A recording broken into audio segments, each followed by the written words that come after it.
Everyone was loudly expressing disapprobation, everyone was repeating a phrase someone had uttered, "The lions and gladiators will be the next thing," and everyone was feeling horrified, so that when Vronsky fell to the ground, and Anna moaned aloud, there was nothing very out of the way in it. But afterwards a change came over Anna's face which really was beyond decorum.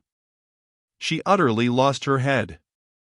She began fluttering like a caged bird, at one moment would have got up and moved away, at the next turned to Betsy. Let us go," she said. But Betsy did not hear her. She was bending down, talking to a general who had come up to her. Alexey Alexandrovitch went up to Anna and courteously offered her his arm. "Let us go, if you like," he said in French, but Anna was listening to the general and did not notice her husband. "He's broken his leg too, so they say," the general was saying. "This is beyond everything." Without answering her husband, Anna lifted her opera glass and gazed towards the place where Vronsky had fallen, but it was so far off, and there was such a crowd of people about it, that she could make out nothing. She laid down the opera glass, and would have moved away, but at that moment an officer galloped up and made some announcement to the Tsar. Anna craned forward, listening. "Stiva! Stiva!" she cried to her brother. But her brother did not hear her. Again she would have moved away. "Once more I offer you my arm if you want to be going," said Alexey Alexandrovitch, reaching towards her hand. She drew back from him with aversion, and without looking in his face answered, "No, no, let me be, I'll stay." She saw now that from the place of Vronsky's accident an officer was running across the course towards the pavilion. Betsy waved her handkerchief to him. The officer brought the news that the rider was not killed, but the horse had broken its back. On hearing this Anna sat down hurriedly, and hid her face in her fan. Alexey Alexandrovitch saw that she was weeping, and could not control her tears, nor even the sobs that were shaking her bosom. Alexey Alexandrovitch stood so as to screen her, giving her time to recover herself. "For the third time I offer you my arm," he said to her after a little time, turning to her. Anna gazed at him and did not know what to say. Princess Betsy came to her rescue.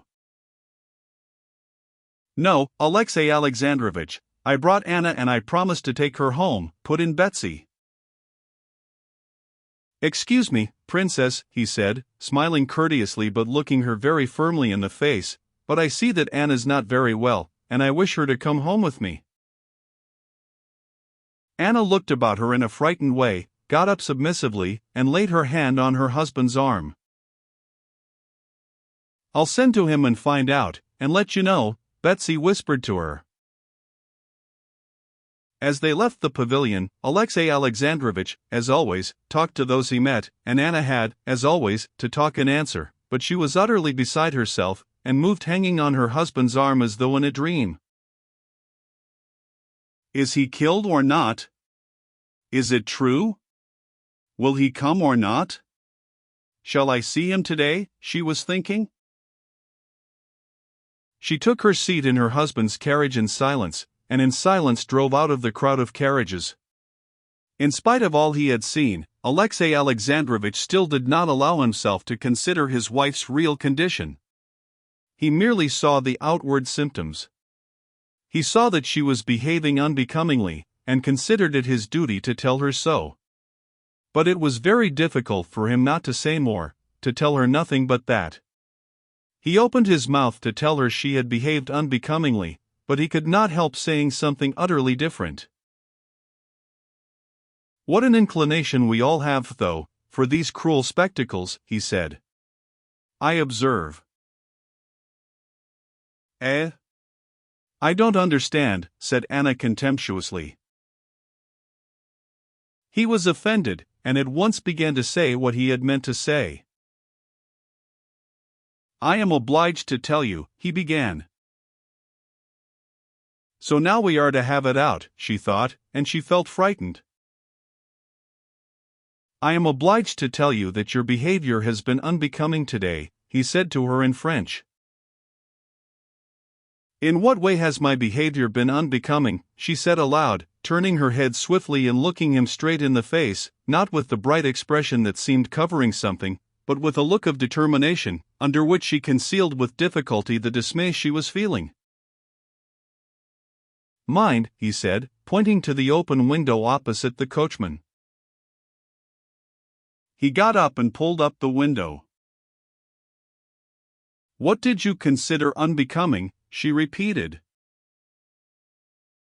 The despair you were unable to conceal at the accident to one of the riders. He waited for her to answer, but she was silent, looking straight before her.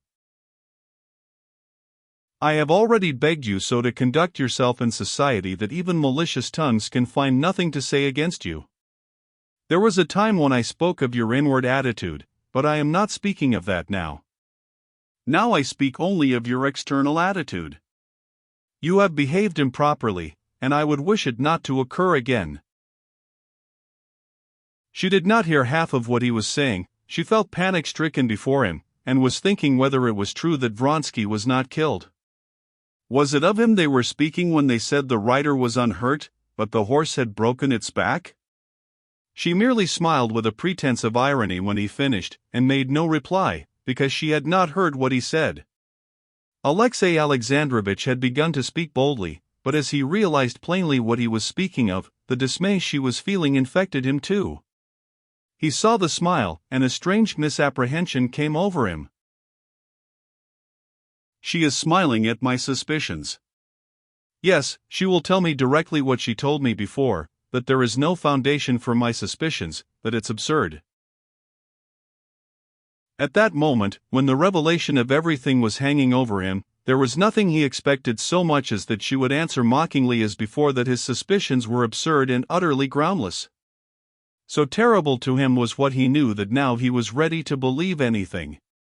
But the expression of her face, scared and gloomy, did not now promise even deception. Possibly I was mistaken, said he. If so, I beg your pardon. No, you were not mistaken, she said deliberately, looking desperately into his cold face. You were not mistaken. I was, and I could not help being in despair. I hear you, but I am thinking of him. I love him, I am his mistress, I can't bear you, I'm afraid of you, and I hate you. You can do what you like to me. And dropping back into the corner of the carriage, she broke into sobs, hiding her face in her hands. Alexey Alexandrovitch did not stir, and kept looking straight before him. But his whole face suddenly bore the solemn rigidity of the dead, and his expression did not change during the whole time of the drive home. On reaching the house he turned his head to her, still with the same expression. Very well. But I expect a strict observance of the external forms of propriety till such time, his voice shook, as I may take measures to secure my honor and communicate them to you. He got out first and helped her to get out. Before the servants he pressed her hand, took his seat in the carriage, and drove back to Petersburg. Immediately afterwards a footman came from Princess Betsy and brought Anna a note. I sent to Alexey to find out how he is, and he writes me he is quite well and unhurt, but in despair. So he will be here, she thought.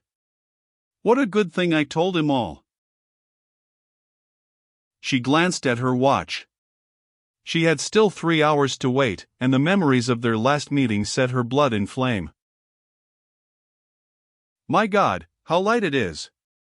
It's dreadful, but I do love to see his face, and I do love this fantastic light. My husband.